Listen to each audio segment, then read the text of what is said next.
Bilang doktor, nakita ko na ang mga pasyente na mahigit 60 taong gulang, mga taong pumupunta sa aking klinika na pakiramdam ay pagod na pagod, mabigat ang tiyan sa digestion, at puno ng mga alalahanin tungkol sa kanilang kinabukasan, at nagawa nilang buhayin muli ang kanilang kalusugan sa isang simpleng kutsara ng maliliit na buto.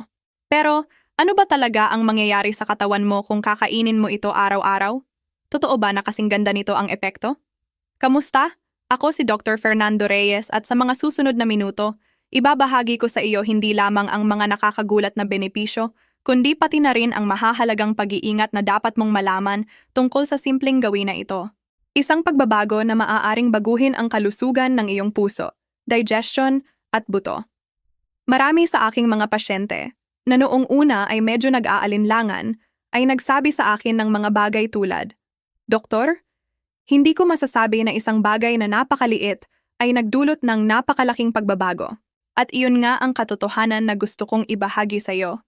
Hindi ko hinihingi na maniwala ka na lang. Hinihingi ko na maintindihan mo kung bakit. Manatili ka sa akin dahil ang impormasyon na ibibigay ko sa iyo ay higit pa sa mahalaga. Ito ay isang kilos ng pag-aalaga sa sarili na maaaring magbago kung paano mo gugugulin ang iyong mga susunod na taon. At bago tayo magsimula, kung ang hinahanap mo ay malinaw na payo sa kalusugan, batay sa agham, pero ipinaliliwanag ng madaling maintindihan, mag-subscribe ka sa channel na ito. Ang tanging layunin ko ay bigyan ka ng mga kasangkapan upang hawakan mo mismo ang iyong kagalingan. Ipaalam ko sa iyo ang isang bagay na paulit-ulit kong nakikita sa aking klinika. Dumadating ang mga lalaki at babae halos palaging pagkatapos ng 60 na may listahan ng mga reklamo na bagamat mukhang magkakaiba ay may iisang ugat. Doktor, mas pagod ako kapag gumising kaysa noong matulog ako. Mabigat sa tiyan ang pagkain, pakiramdam ko ay namamaga ako sa lahat ng oras. Nag-aalala ako sa kolesterol.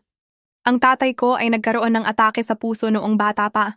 Pakiramdam ko ay sumasakit ang aking mga kasukasuan, na ang aking mga buto ay nagiging marupok. Ito ay hindi lamang mga salita. Ito ay ang tunog ng malalim na takot, na mawalan ng kalayaan, na ang katawan ay maging isang kulungan sa halip na isang sasakyan upang tamasahin ang buhay. At dahil sa ating isipan ay itinanim ang isang mapanganib na ideya, na ang pagtanda ay kasing kahulugan ng pagkasira, na normal ang pakiramdam na walang lakas, normal ang mga problema sa digestion, hindi maiiwasan na ang puso at buto ay humina. Gusto kong maging tapat sa'yo. Hindi iyon lubos na totoo. Bagamat nagbabago ang katawan at malinaw na pagkatapos ng iksangta ay kailangan ng ibang pag-aalaga, hindi tayo hinatulan sa isang hindi maiiwasang pagbagsak. Marami sa mga karamdamang iyon na iniuugnay natin sa edad ay talagang resulta ng mga taon ng maliliit na pagkukulang sa nutrisyon, ng tahimik na pamamaga na lumalaki sa loob natin nang hindi natin napapansin. Isipin ang iyong katawan na parang hardin. Sa unang 40 o 50 taon, ang hardin na iyon ay lubhang matibay. Maaari mong pabayaan ito ng kaunti, hindi sapat ang dilig, hindi mabuti ang pataba, at gayon paman ay patuloy itong namumulaklak. Pero pagkatapos ng 60, ang hardin na iyon ay nagiging mas sensitibo, nangangailangan ng mas sadyang atensyon. Kailangan ng tamang tubig, mga tamang sustansya, at isang maingat na kamay na bunutin ang mga damo bago ito sakupin lahat. Ang mga damo sa ating katawan ay ang talamak na pamamaga, ang kolesterol na dumidikit sa mga ugat, ang asukal na tumataas at bumababa ng walang kontrol. Ang mga gamot ay madalas na kumikilos bilang isang hardinero na pumuputol ng mga damo sa ibabaw pero hindi bunutin sa ugat. Ang tunay na solusyon, ang nagbibigay ng pangmatagalang kalusugan, ay pagbutihin ang kalidad ng lupa. At dito pumapasok ang dalawang butong ito. Maliliit pero makapangyarihan, ang chia at ang linaza. Hindi sila magic wand, hindi nila ginagamot lahat. Sila, upang ipagpatuloy ang paghahambing, ay ang pinakamakonsentradong at perpektong pataba na maaari mong ibigay sa iyong hardin pagkatapos ng 60. Sila ang kasangkapan upang simulan bunutin ang mga damong iyon sa ugat sa natural, murang at napapanatiling paraan.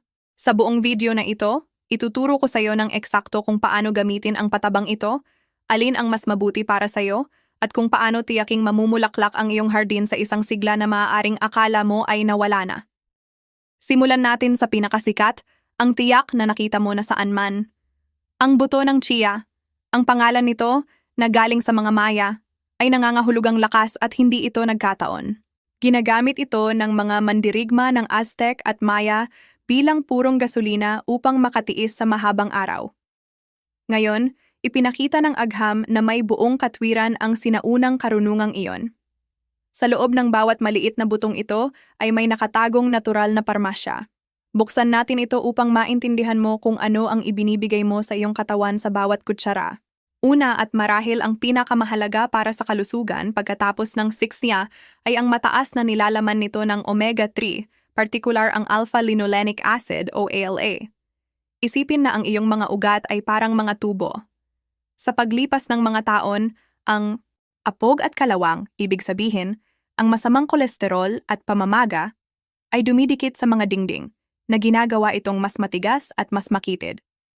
Ito ay nagpapataas ng panganib ng atake sa puso at stroke.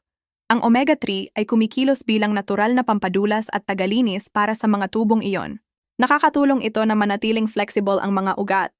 Binabawasan ang pamamagang nakakasira sa kanila at nakakatulong pababa ang triglycerides. May mga pasyente ako na sa pamamagitan ng malusog na dieta kasama ang araw-araw na chia ay nakita na bumuti ang kanilang kolesterol sa loob ng mga buwan, kung minsan ay nakaiwas sa pagtaas ng dosis ng kanilang gamot. Ang pangalawang super powder ng chia ay ang hibla, pero hindi basta hibla. Napakayaman ito sa soluble fiber. Ito ay susi. Kapag hinalo mo ang chia sa likido, makikita mo na sa ilang minuto ay nabubuo itong gel. Iyon ang soluble fiber sa aksyon. Ngayon isipin ang gel na iyon na gumagalaw sa iyong sistema ng digestion. Gumagawa ito ng ilang mga kababalaghan. Una, kumikilos ito bilang isang walis sa bituka. Nakukuha nito ang mga toxin at dumi, nakakatulong linisin ang kolon, at mabawi ang regularidad na nawawala sa maraming matatanda. Ang talamak na pagtatae o constipation ay hindi lamang abala. Ito ay pinagmumulan ng toxicity sa katawan. Ang chia ay isa sa pinakabanayad at epektibong paraan upang labanan ito. Pangalawa, ang gel na ito ay paboritong pagkain ng iyong mikrobiota, ng libu-libong bilyong mabubuting bakterya na nakatira sa iyong bituka. Isipin mo ito ng ganito. Mayroon kang hukbo ng maliliit na sundalo na lumalaban para sa iyong kalusugan at ang hibla ng chia ay ang kanilang paboritong pagkain. Isang hukbong maayos ang pagkain ay nangangahulugan ng mas malakas na immune system, mas mahusay na pagsipsip ng sustansya at maging mas magandang kalooban. At pangatlo, ang gel na iyon ay nagiging sanhi na mas mabagal ang pagsipsip ng asukal mula sa pagkain. Ito ay mahalaga upang maiwasan ang mga biglaang pagtaas ng glucose na nagiiwan sa iyo na walang lakas sa hapon at na sa huli ay maaaring humantong sa type 2 diabetes. Sa pamamagitan ng pagpapatatag ng asukal, binibigyan ka ng chia ng matatag na enerhiya, hindi ang mabilis na taas at baba mula sa matamis o puting tinapay. Pero hindi pa tapos doon. Ang chia ay isang kahangahangang pinagmumula ng mga mineral para sa mga buto, isang bagay na nag-aalala sa atin simula sa isang tiyak na edad. Mayaman ito sa calcium at proporsyonal na may napansin na dami ng calcium na nakikipagkumpetensya sa maraming produkto ng gatas. Bagamat ang pagsipsip ng calcium mula sa halaman ay maaaring iba sa gatas, ito ay nananatiling isang napakahalagang kontribusyon. Bukod dito, upang maayos na maipit ang calcium sa mga buto, kailangan nito ang dalawa nitong pinakamatalik na kaibigan, ang magnesium at phosphorus, at ang chia ay mapagbigay na kasama ang mga ito sa iisang pakete. Sa wakas, ang chia ay isang kawili-wiling pinagmumula ng protina mula sa halaman dahil naglalaman ito ng lahat ng mahahalagang amino acid na kailangan ng katawan. Bagamat tulad ng karamihan sa mga protina ng halaman, mabuti na pagsamahin ito sa ibang pinagmumulan para sa perpektong profile. Ito ay mahalaga upang labanan ang sarcopenia, ang pagkawala ng kalamnan na nagiging sanhi ng kahinaan sa edad. Sa madaling sabi, sa isang simpleng kutsara ng chia, binibigyan mo ang iyong katawan ng isang kalasag para sa puso, isang regulator para sa digestion, matatag na enerhiya at mga materyales upang mapanatiling malakas ang iyong mga buto at kalamnan. At ang pinakamaganda ay, tulad ng makikita natin, napakadaling isama ito sa iyong araw-araw. Ngayon naman tayo sa pinsan nito, madalas na hindi gaanong sikat, pero kasing lakas, ang linaza o buto ng lino.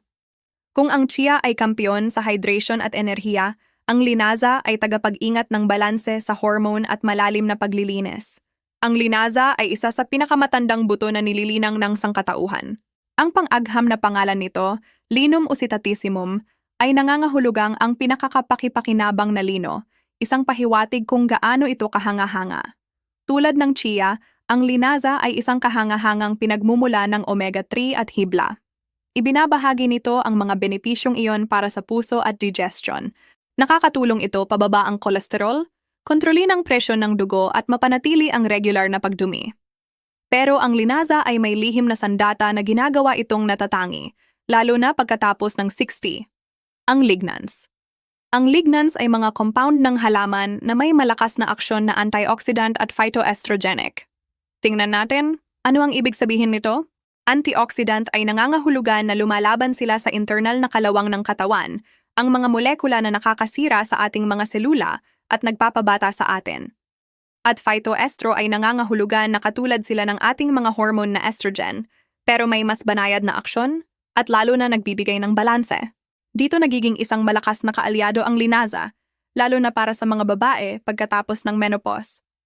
Sa pagbaba ng estrogen ay lumilitaw ang hot flashes, pagkatuyo at mas mataas na panganib ng osteoporosis. Ang lignans ng linaza ay maaaring umangkop sa mga reseptor ng estrogen at magbigay ng banayad na epekto na nakakatulong mapawi ang ilan sa mga sintomas na ito. Para sa mga lalaki, ang aksyong antioxidant na ito ay napakabuti rin, lalo na para sa kalusugan ng prostate. Ang linaza ay naglalaman ng napakalaking dami ng lignans na nalalampasan ng daan-daang beses ang karamihan sa ibang pagkain.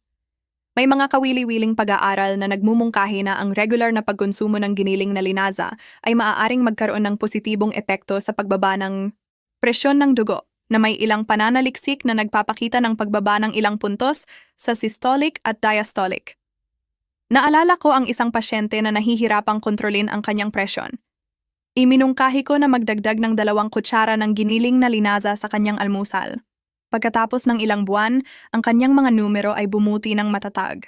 Hindi niya iniwan ang kanyang gamot, syempre, pero naiwasan namin ang pagdagdag ng isa pang tableta na para sa kanya ay isang malaking tagumpay.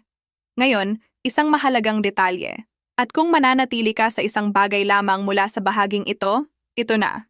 Upang magamit ng iyong katawan ang omega-3 at ang lignans, ang linaza ay dapat na giniling. Ang balat nito ay napakatigas na kung kakainin mo ito ng buo.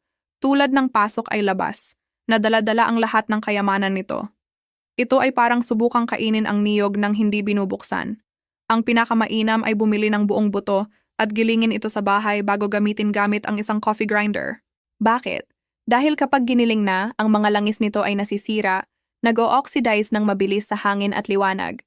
Kung bibili ka na ng giniling, siguraduhin sa opaque na pakete at itago ito sa refrigerator sa isang mahigpit na saradong lalagyan. Sa puntong ito, ang tanong ay halata. Doktor, alin ang mas mabuti para sa akin, chia o linaza? At ang sagot, tulad ng halos palagi sa medisina, ay hindi itim o puti. Ang tamang sagot ay depende sa iyong mga layunin at pamumuhay. Ilagay natin sila ng harapan sa isang boxing ring. Round 1, ang kapangyarihan ng omega-3. Pareho silang kampiyon sa pinakamahusay na pinagmumula ng omega-3 mula sa halaman. Kung magiging mapili tayo, ang linaza ay karaniwang may kaunti pang higit. Pareho silang mahusay para sa pamamaga at puso. Hatol, technical draw na may bahagyang kalamangan para sa linaza. Round 2, ang laban ng hibla. Muli, pareho silang bomba ng hibla. Ang malaking pagkakaiba ay ang uri ng hibla. Ang chia ay reyna ng soluble fiber, ang nagbubuo ng makapal na gel. Kaya ito ay mahusay para sa pakiramdam na busog at kontrol sa timbang. Mahusay din ito para sa pagpapatatag ng asukal. Ang linaza ay pinagsasama ang soluble at insoluble fiber na ginagawa itong mahusay na walis sa bituka. Hatol. Mananalo ang chia para sa satiety at kontrol ng asukal. Mananalo ang linaza kung ang iyong pangunahing problema ay ang pagtatae o constipation. Round 3. Kalusugan ng buto. Ang calcium at mga kaibigan nito. Dito mananalo ang chia ng malaki. May maraming calcium, magnesium at phosphorus ito. At ang pinakamaganda ay hindi mo kailangang gilingin ito upang mapakinabangan. Kung nag-aalala ka sa osteoporosis, ang chia ay iyong kaalyado. Hatol, malinaw na tagumpay para sa chia. Round 4, ang factor X, ang lignans. Ito ang round kung saan kinatok ng linaza ang chia. Ang linaza ay may maraming higit pa sa lignans, ang mga compound na nagbibigay ng super powder nito para sa balanse ng hormone at dagdag na proteksyon sa puso. Hatol. Malaking tagumpay para sa linaza. Round 5. Kadalian ng paggamit. Ang chia ay sobrang madali. Hindi kailangang gilingin. Ilagay mo ito sa yogurt, salad, o ibabad ng ilang minuto at tapos na. Ang lasa nito ay halos walang lasa. Ang linaza, tulad ng nasabi na natin, ay nangangailangan ng hakbang ng paggiling. Ang lasa nito, tulad ng niyog, ay masarap, pero hindi gaanong discreet. Hatol, mananalo ang chia sa kaginhawahan. Ang huling desisyon, pumili o pagsamahin. Kaya sino ang mananalo? Mananalo ka dahil hindi mo kailangang pumili. Sa katunayan, ang pinakamahusay na estratehiya ay pagsamahin. Isipin mo ito ng ganito. Kung ang sa iyo ay mabagal na digestion, kontrol sa timbang at kakulangan ng enerhiya, simulan sa chia. Kung ang iyong focus ay kalusugan ng puso, presyon at balanse sa hormone, bigyan ng prioridad ang giniling na linaza. Kung nag-aalala ka sa iyong mga buto, ang chia ay iyong pinakamatalik na kaibigan dahil sa calcium nito. Pero ang estratehiya ng kampeon, ang inirerekomenda ko sa aking mga pasyente, ay gamitin ang pareho. Palitan ang mga araw o mas mabuti pa, ihalo sila. Isang kutsarita ng chia at isang kutsarita ng giniling na linaza araw-araw ay nagbibigay sa iyo ng pinakamahusay sa dalawang mundo, ang calcium at gel ng chia, kasama ang napakalakas na lignans at dagdag na omega-3 ng linaza. Sama-sama sila ay isang hindi matatalo na kupunan. Alam kung ano ang kainin ay kalahati lamang ng laban. Alam kung paano kainin ito ang nagpapakita ng pagkakaiba. Ito marahil ang pinakamahalagang bahagi. Ang iyong manual ng instruksyon. Una, ang tamang dosis. Simulan ng dahan-dahan. Ang pangkalahatang rekomendasyon ay 1 hanggang 2 kutsara kada araw sa kabuuan, mga 15 to 20 gramo. Pero kung hindi mo pa ito kinakain, huwag simulan sa ganitong dami. Kailangan mag-adjust ang iyong digestion. Ang aking payo, simulan sa kalahating kutsara kada araw sa unang linggo. Pansinin kung paano ang pakiramdam mo. Kaunting pamamaga o gas. Normal sa simula. Kung maayos ang lahat, sa ikalawang linggo ay dagdagan sa 1 buong kutsara at manatili doon. Ang pagiging pari-pareho ay libu-libong beses na mas mahalaga kaysa sa dami. Pangalawa, ang paghahanda ay susi. Para sa chia, ang pinakamaligtas at pinakamahusay na paraan ay ibabad. Haluin ang 1 kutsara ng chia sa kalahating baso ng likido, tubig, gatas, yogurt. Haluin at hayaang magpahinga ng hindi bababa sa 10 to 15 minuto. Ito ay nag-a-activate at ginagawa itong mas madaling matunaw.